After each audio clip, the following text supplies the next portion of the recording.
Halo para pejuang kehidupan. Pernahkah kalian merasa waktu seakan terbang begitu saja saat sedang asyik menggulir lini masa?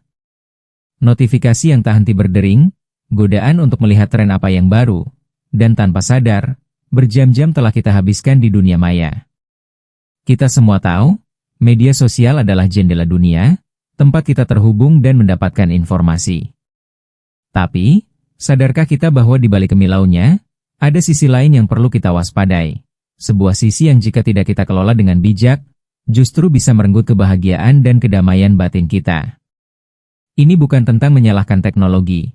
Ini tentang bagaimana kita sebagai manusia yang berdaya, mampu mengendalikan teknologi demi kebaikan diri kita sendiri. Bayangkan sebuah hidup di mana kita lebih hadir di setiap momen, lebih terkoneksi dengan orang-orang terkasih secara nyata, dan memiliki kejernihan pikiran untuk meraih impian-impian besar.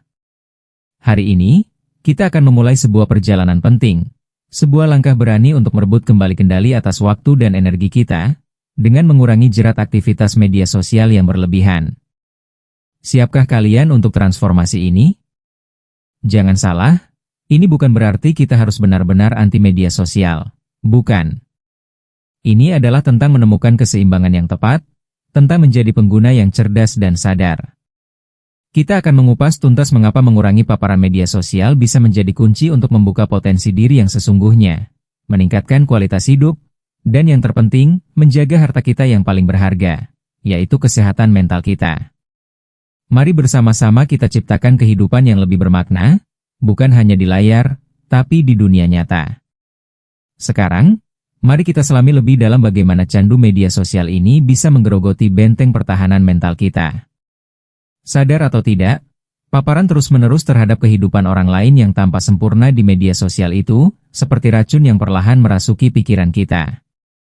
Kita mulai membandingkan pencapaian kita, penampilan kita, bahkan kebahagiaan kita dengan standar semu yang mereka tampilkan. Hasilnya, perasaan cemas mulai menghantui, keraguan diri menyelimuti, dan tanpa kita sadari, kita terjebak dalam lingkaran setan, perasaan tidak mampu dan rendah diri. Ingat, apa yang kita lihat di media sosial seringkali hanyalah panggung sandiwara, bukan realitas seutuhnya. Tidak hanya itu, ada monster tak kasat mata bernama FOMO, Fear of Missing Out, yang terus berbisik di telinga kita. Ketakutan akan ketinggalan tren, berita viral, atau keseruan yang dibagikan orang lain, membuat kita seolah tak bisa lepas dari genggaman smartphone. Kualitas tidur pun menjadi korban. Cahaya biru dari layar dan godaan untuk terus memeriksa notifikasi hingga larut malam mengacaukan jam biologis kita. Kurang tidur bukan hanya membuat badan lemas, tapi juga membuka pintu bagi suasana hati yang buruk, stres yang meningkat, dan daya tahan mental yang menurun drastis. Sudah saatnya kita katakan tidak pada FOMO dan katakan iya pada istirahat yang berkualitas. Dan yang paling menyakitkan, media sosial bisa menjadi arena bagi perundungan cyber yang kejam. Kata-kata tajam, komentar negatif, dan serangan personal bisa datang kapan saja, meninggalkan luka emosional yang mendalam. Ingatlah, kesehatan mentalmu adalah aset yang tak ternilai harganya. Kamu berhak merasa aman dan bahagia. Dengan mengurangi waktu di media sosial, kita memberi ruang bagi diri kita untuk bernapas, untuk menyembuhkan luka, dan untuk membangun kembali kepercayaan diri yang mungkin sempat terkoyak. Ini adalah langkah awal untuk melindungi kedamaian batin kita. Kawan, kita sering merasa hari berlalu begitu cepat, namun daftar pekerjaan masih panjang tak tersentuh. Coba kita jujur pada diri sendiri, seberapa sering godaan notifikasi media sosial membuyarkan konsentrasi kita saat sedang mengerjakan sesuatu yang penting? 1 klik, 2 klik, dan tahu-tahu kita sudah tenggelam dalam lautan informasi yang tak ada habisnya.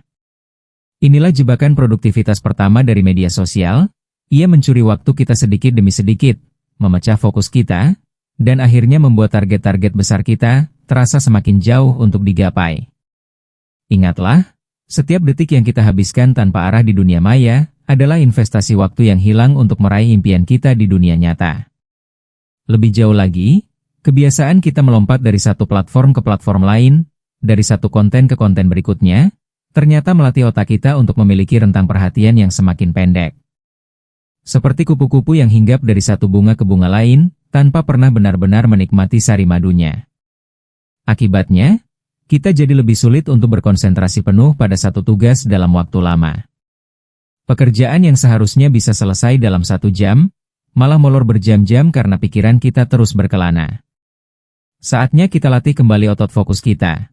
Dengan mengurangi distraksi media sosial, kita memberi ruang bagi pikiran untuk bekerja secara mendalam, menghasilkan karya-karya terbaik, dan merasakan kepuasan sejati dari sebuah pencapaian yang tuntas. Bayangkan berapa banyak energi dan waktu yang bisa kita selamatkan jika kita lebih disiplin dalam menggunakan media sosial. Energi itu bisa kita alihkan untuk belajar hal baru, mengembangkan keterampilan, atau bahkan memulai proyek impian yang selama ini tertunda. Produktivitas bukan hanya tentang bekerja lebih keras, tapi bekerja lebih cerdas dan lebih fokus. Dengan memegang kendali atas perhatian kita tidak hanya menyelesaikan lebih banyak pekerjaan, tetapi juga meningkatkan kualitas dari apa yang kita kerjakan. Mari kita buktikan bahwa kita adalah tuan atas waktu kita, bukan budak dari notifikasi yang tak berkesudahan. Kawan, media sosial memang diciptakan untuk menghubungkan kita dengan banyak orang, bahkan dari berbagai belahan dunia. Tapi ironisnya, terlalu asyik dengan interaksi di layar seringkali justru membuat kita semakin jauh dari orang-orang terdekat di dunia nyata. Pernahkah kalian berkumpul bersama keluarga atau teman, namun masing-masing sibuk dengan ponselnya sendiri? Kehangatan percakapan tatap muka, tawarnya yang terdengar langsung, dan sentuhan fisik yang menenangkan, semua itu adalah nutrisi penting bagi jiwa kita yang takkan pernah bisa tergantikan oleh emoji atau komentar di dunia maya. Perbandingan sosial yang tidak sehat juga menjadi duri dalam daging hubungan kita. Ketika kita terus-menerus melihat kesempurnaan yang dipamerkan orang lain, tanpa sadar kita mulai membandingkan pasangan kita, keluarga kita, atau sahabat kita dengan standar yang tidak realistis tersebut. Ini bisa menimbulkan rasa tidak puas, iri hati, bahkan konflik yang sebenarnya tidak perlu. Ingatlah, setiap hubungan memiliki keunikan dan keindahannya sendiri. Fokuslah untuk merawat dan menghargai hubungan yang nyata di depan mata, bukan mengejar validasi dari hubungan semu di dunia maya. Kualitas hubungan diukur dari kedalaman, bukan dari jumlah likes atau followers. Maka dari itu, mari kita kembalikan esensi sejati dari hubungan sosial. Letakkan sejenak ponselmu saat sedang bersama orang terkasih. Dengarkan cerita mereka dengan sepenuh hati, tatap mata mereka saat berbicara, dan rasakan kehadiran mereka secara utuh. Investasikan waktu dan energimu untuk membangun kenangan indah bersama mereka di dunia nyata. Karena hubungan yang kuat dan suportif adalah salah satu pilar kebahagiaan sejati. Dengan mengurangi distraksi media sosial, kita membuka pintu untuk koneksi yang lebih dalam, lebih bermakna, dan lebih membahagiakan dengan orang-orang yang benar-benar penting dalam hidup kita. Di era keterbukaan informasi ini, media sosial telah menjadi panggung raksasa tempat kita berbagi cerita. Namun pernahkah kita bertanya, seberapa aman informasi yang kita bagikan?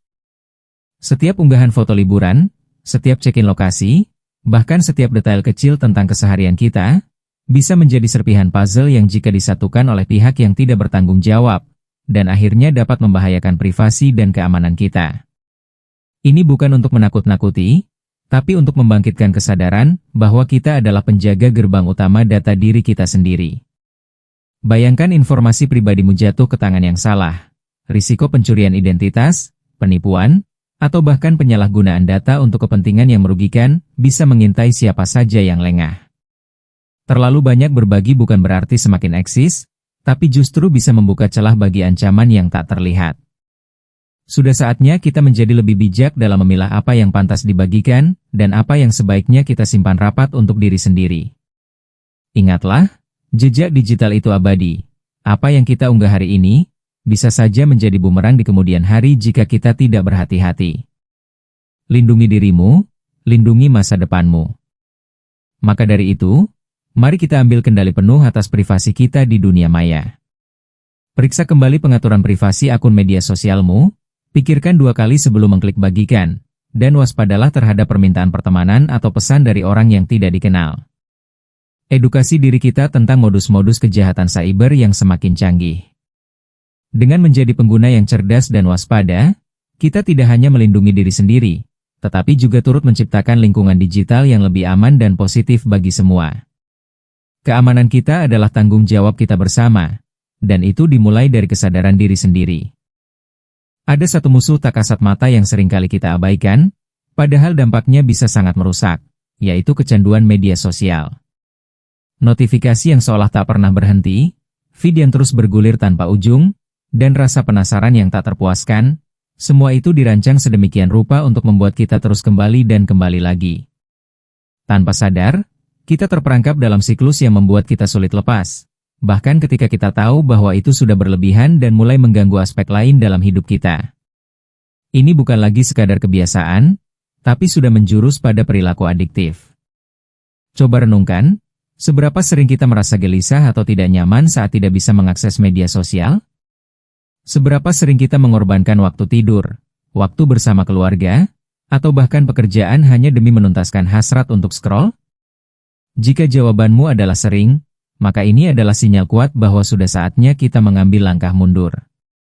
Kecanduan media sosial, seperti halnya kecanduan lainnya, dapat merampas waktu produktif kita, menguras energi mental kita, dan membuat kita kehilangan koneksi dengan dunia nyata. Kita menjadi budak dari dopamin instan yang diberikan oleh setiap like dan komentar, lupa bahwa kebahagiaan sejati datang dari pencapaian nyata dan hubungan yang mendalam. Namun jangan berkecil hati. Setiap candu bisa dipatahkan, setiap kebiasaan buruk bisa diubah, selama ada niat dan tekad yang kuat. Mulailah dengan langkah kecil.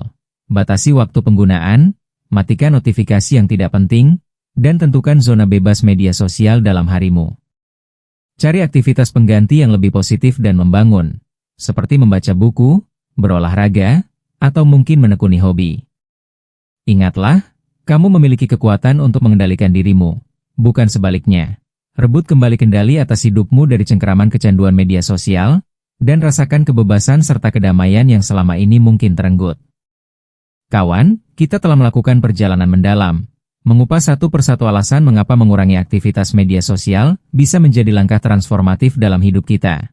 Mulai dari menjaga benteng kesehatan mental kita agar tetap kokoh, hingga membangkitkan kembali produktivitas dan fokus yang sempat tercuri.